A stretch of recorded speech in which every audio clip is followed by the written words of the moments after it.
Let's head to our hotline. Nate Olson is with us. Always appreciate his time on a Monday here on Halftime. Get into some high school football this week. Nate, what's going on? What game are you at this Friday? This past Friday, I was at the Parkview Bryant game. Yeah, it was a big, huge game, 1 versus 3, and that's what I wanted to talk to you about and get your input on this. Got a lot of input on who should be number 1, and I'll tell you who I think. Who do you think should be number 1? Greenwood. That's a popular choice. He's given us 4 options. The 4 options are Bryant, Fayetteville, Greenwood, Conway. Maybe Bryant, then Greenwood. Maybe that is what I'd go. Hey, Nate, we'll take a poll. It'll be a highly scientific halftime poll just on our text line, and based on the number of texts we get, that's who you have to rank number 1. Is that all right? Well, that'd be fine. I'm going to put one out there too on our site. It's a tough position for me to be in because it's a lose-lose situation. There's you can make an argument for all of them, but let me just give you my rationale. Okay. On this. So I got to go with Bryant number 1 because they beat the number 1 team head-to-head.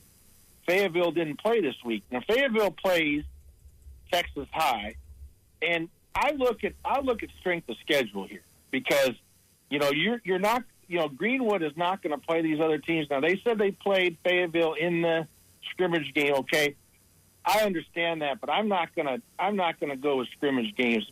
Bryant. Wait, that's what we did last basketball season. Wait, they beat Purdue. That's supposed to mean something, right? Yeah, it can mean some things. Now Bryant's up 9-0 on Camden when they take the starters out. They didn't do much. They didn't show much. Okay, so is Bryant only 9 points better than Camden Fairview? I would say not.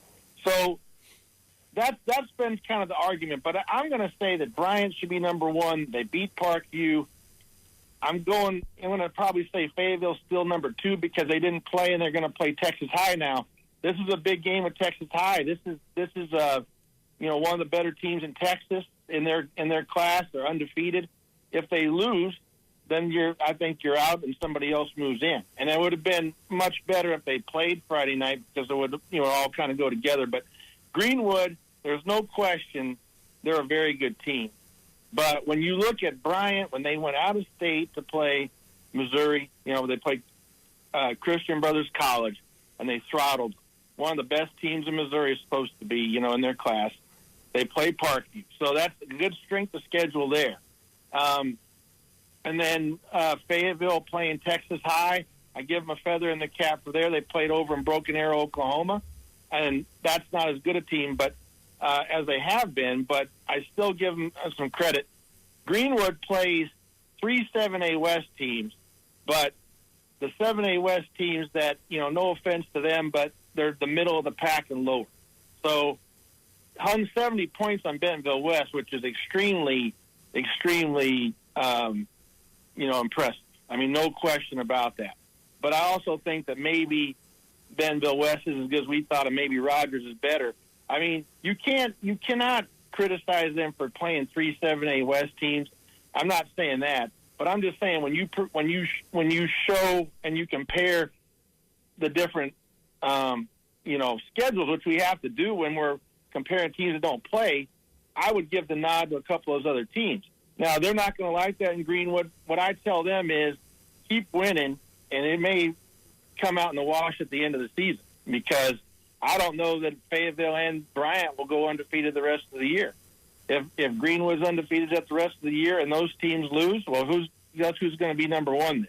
But at this point, I think I've got to go Bryant number 1. Somebody can try to change my mind, but I think they're the number 1 team. Couple votes for Greenwood, 1 vote for Fayetteville. Basically, I think people are voting based upon where they live. 877-377-6960. Maybe you are too, Nate. I don't know. Maybe that's part of it. No. I take my dad hat out of this when I'm looking. I obviously, full disclosure, my son's on the football team. He's a backup kicker, but I'm looking at this stuff objectively. I've always done that for 25 years, and that's not going to change since he's on there. But, I gave you why I think that is. And their defense, I mean, here's the thing, guys. They have lost 5 or 6, 7 guys, either for the year or a long term on defense.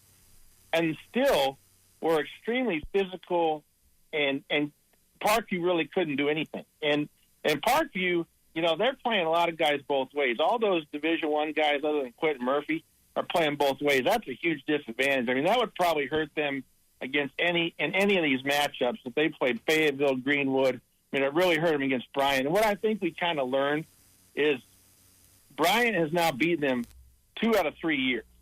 Last year, Parkview beat them at Bryant. I think the media, and I myself included, I picked Parkview to win. We got a little bit duped by that. They won last year. What if they played 10 times and maybe they won 1 or 2, and they did that last year? That could be the case, but with all those Division I kids, the coaching they have over there, we might have convinced ourselves that they were the superior program, but in fact, maybe they just got that 1 win last year, and they're going to win 2 or 3 out of 10. But the depth and the dominance of the defense of Bryant and some of those other 7-8 teams is going to win out over a long term. A lot of credit to them for winning last year, but maybe they couldn't do it. It's 2 out of 3 for Bryant. So maybe that's the case, but definitely seeing this in person, there was definitely a depth and physicality issue for Parkview. The linemen on both sides of Bryant dominated the second half of the game.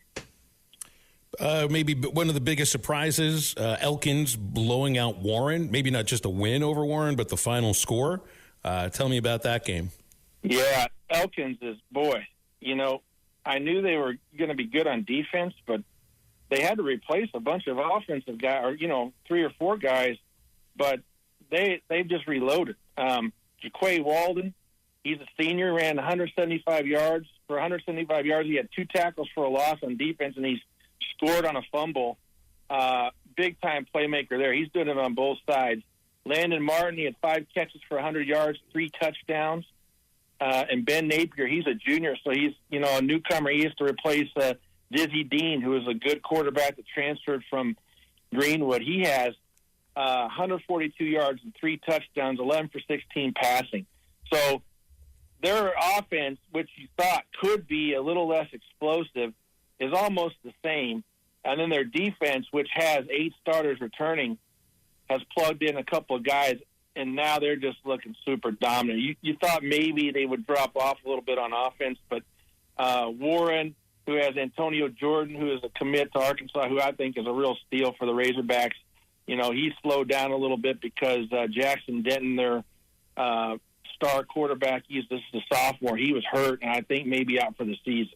Pretty bad leg injury from what I've heard. I'm trying to confirm that. But Cam Burks, and that could be a relation to Traylon Burks, I'm not sure.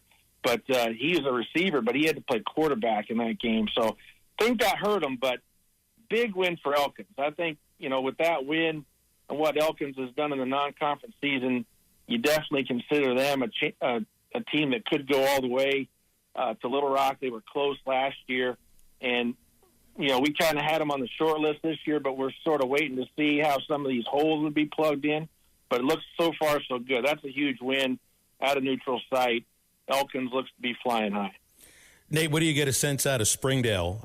It looks like they took Bishop Kelly to the woodshed last week, and they get an off week before they open up conference play against Rogers Heritage, and they're 3-0, looking good. I'm happy for them. They've had a tough road to hoe since the Springdale 5 year. That was a long time ago now. When Harbor opened, Springdale High took it on the chin. They've tried different coaches. I think the fact that Brett Hobbs is an alum, I think that helps. I think he's restoring some pride. This is the first time they're 3-0 since 2018. Kind of crazy enough that they beat Parkview in 18-19. I think that was right when Brad Boulding was getting there. So that shows you how much he's rebuilt the program. But they beat him 2 years in a row. But I feel good for them because I know that's the program that's got a proud tradition. A lot of older fans probably upset that they couldn't win. Now you go 3-0. You're going to be favored in that first conference game. And I just told you about Bentonville West. I mean, I'm not writing them off, but they're 0-3. They played a little bit better this week against Muskogee, but they lost the first two games. They let Greenwood score 70. You know, maybe that third spot in the conference is up for grabs. You think that Bentonville and Fayetteville are 1 and 2. Then you've got West, Rogers, and now maybe Springdale is in there. They would be tickled to try to get that third spot. And, you know, that third team, maybe they upset one of those other teams too. But they've got a favorable schedule coming up in the conference, and then they play the tougher teams at the end. So I'm just real happy for that program, those guys. You know, they've fought and clawed, tried to win, and they got some wins. Not the most impressive non-conference schedule, but 3-0 is 3-0. So see what they can do with that going into the conference season. So I know you'd seen a game between Robinson and Lakeside. Even though Lakeside loses the game, you walk away from that game with a fairly good feeling about their chances as the season progresses. Yeah, I'm a big fan of Garen Rockwell. He's the coach there. He was a longtime assistant under Jared McBride. He takes over. Nobody expected anything from him last year. They go to the quarterfinals of the playoffs. You think, okay, well, that was 1 year. You lost all your playmakers. You know, what are you going to do? Well, came back and beat Lake Hamilton again for the second straight year. I don't think they've ever done that. If they did, it's been a long time ago. They hadn't beaten them in a long time since they played them, 2 years ago or a year ago. And then they pummeled Sheridan, who everybody was really high on after they beat Whitehall. Go up to Robinson, tough place to play. Robinson is a favorite to win their conference, a favorite to go deep in the playoffs. This is like a playoff game. I like playing in-class conference or in-class non-conference games to get you ready for the conference. It doesn't do anything to your there were no seeds. Nobody got seeds that night. Nobody got playoff berths. There was no standing changes, but you got to play a tough team inside your class. And so I think they got better. Robinson made a few more plays than they did, but Lakeside's going to learn from that. They're going to get better as the season goes on. They've got inexperienced guys at quarterback and running back that are getting better. Wally Walcott, one of the better names in high school football, their quarterback, is just going to get better as he goes along. He's a junior, hasn't played as much. But I look for the Rams to probably get that second seed inside the South. Parkview should be the number one. But look for them to get at least to the quarterfinals again and be playing really good football at the end of October, November. Hey, Nate, you might have already touched on it with Fayetteville playing Texas High, but what is the game of the week, so to speak, this Friday? Yeah, that's got to be one of them. It's a lighter schedule, Matt, because we play 3 games to play. We have 4 weeks to play 3. This last week, a lot of schools are done. Mm-hmm. So that probably is one of the best ones. And just to kind of touch on it again, I think it's big because I don't think that Casey Dick cares a lot about the rankings, but the fans probably do and the kids do. I talked to one of the Bryant kids after the game, and I said, does it mean anything to you? And he said, yeah, we want to be number one. We beat them. We should be number one. So I do think these rankings mean something for the kids. And so if they win that game, they're cemented at number 2. Not going to mean a lot as far as anything else, but it means that you're one of the best in Arkansas. Playing Texas, you want to beat Texas. We want to beat. I think that's one thing we can all agree on, Matt, is that everybody in Arkansas high school football is rooting for everybody else to beat teams outside the state. So far, I haven't tabulated the final numbers, but we've had some impressive wins against these other states: Mississippi, Louisiana, Missouri, Texas, Oklahoma. We've taken a few on the chin, but we've won some of the major ones, like Bryant going up to Missouri and winning up there at CBC, Parkview beating Melissa, Texas.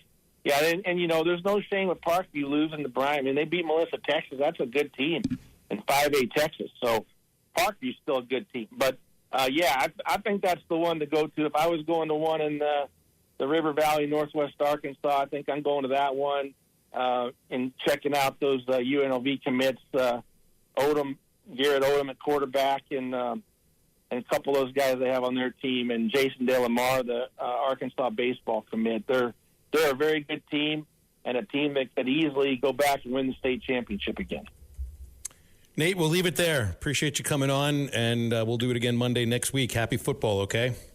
Yeah, thanks, guys. Take care. Thanks, Nate. Congratulations, Matt. I'm real happy for you getting in the Hall of Fame, buddy. Hey, man, I appreciate that. Thank you.